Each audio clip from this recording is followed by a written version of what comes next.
Hey, what is up, everyone? It's Zach, aka Keats39, here to bring you another NBA DFS slate.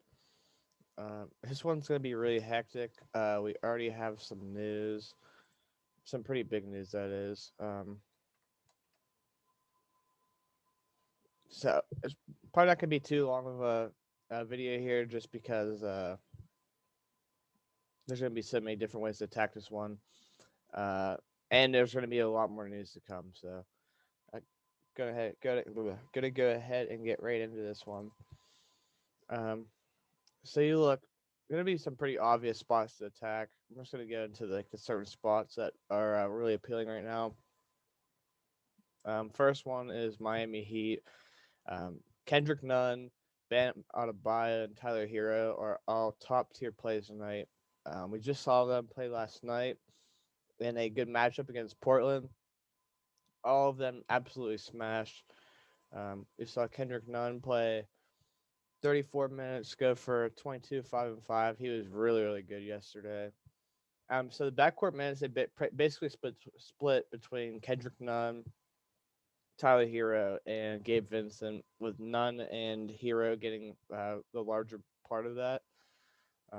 We saw Hero go for 29, 8 and 4. He was really, really good as well. And same can be said for Bam Adebayo.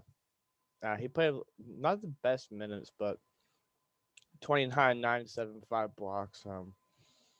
Yeah, it's just all three of those guys were absolutely fantastic yesterday. They have a great matchup here again against Charlotte.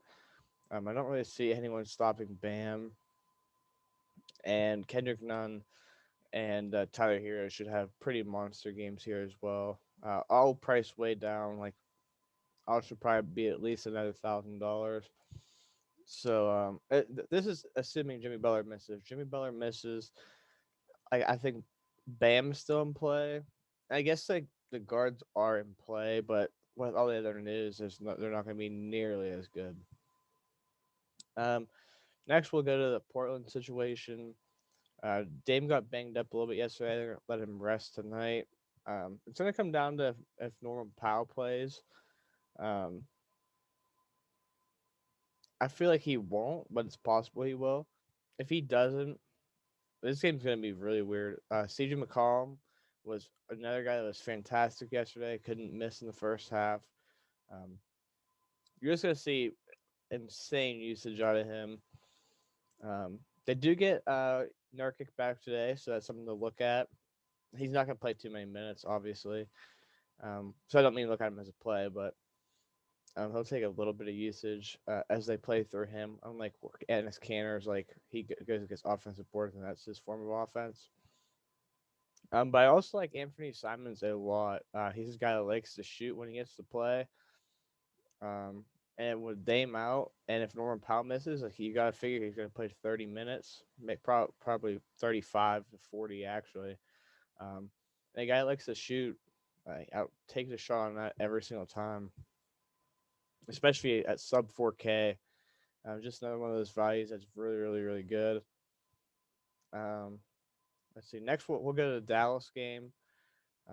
Luka Doncic is probably not going to play. So a spot that is going to be tough. So power forward, you're playing either Giannis or Porzingis. There's so much value that I don't really see a way that I fade Giannis, even though he had a not great game last time out. Don't really expect that here again. Um, so yeah, Porzingis without Luca, he's going to get a ton of shots up, get a lot of rebounds. Not a great matchup, but Porzingis is kind of like I don't know, he's matchup proof because of how he plays. He the way he like struggles if he gets into foul trouble, which is certainly possible. Um, but yeah, I think Porzingis is going to be really high end and a really good play at the power forward. Where those are the only two guys I really like. Um, but then Jalen Brunson's probably the lock from that spot. You should, like when he gets minutes, he's really really good. He's probably going to start. There's a chance he doesn't, but I bet he starts, and I'm not fading him if he starts. He's just so active, really good rebounder, good passer, gets gets it done on the defensive end. Plus, you're not afraid to shoot, so No, just like I said, not a great matchup. Just usage is going to be so incredible. Um, let's see what I'll just talk Giannis quick. Price came down because of one bad game. Like he didn't put up rebounds and he didn't score. I don't really think it's. I'm not betting on that in a regular season game. If it was a playoff thing, I'd be like maybe a little concerned about him getting there. But I just don't see you stopping him twice in a row like that. He still put up 35 points in a game where he scored 13 points. That's just how you know like what kind of floor that is his absolute floor. I wouldn't expect that again unless it's a major blowout, which should not happen. But yeah, I'm probably playing honest in this spot, um, especially I got studs on the slate. Um, yeah, I prefer him over Jokic. Although Jokic is awesome play. Towns is a really good play too, but none of them match what Giannis can do. Final spot I'm going to talk is this play. This is more of like a wait and see type of thing. Detroit traded Delon Wright. Still don't have Killian Hayes. They're gonna get Hamidou Diallo today, which yeah, he's a great play in his own. Um, but if Dennis Smith Jr. misses, Saban Lee is gonna be a lock of the slate, and I'm gonna guess he'd be chalk. But we all know how good he was for that time frame when he was getting a lot of minutes. If he were to, um, if Dennis Smith Jr. were to miss, he's gonna probably play at least 35 minutes. If they don't have any other point guards, like you'll probably see Frank Jackson play some point.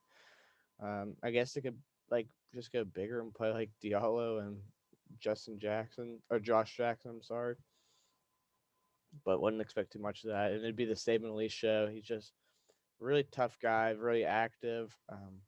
Hasn't shot the ball well as of late. Um, not even bad. Just he hasn't gotten minutes. So um, if he starts, like you're locking him into your lineups. I'd prefer him over Brunson, over Nunn, over Hero, over CJ, over Simons.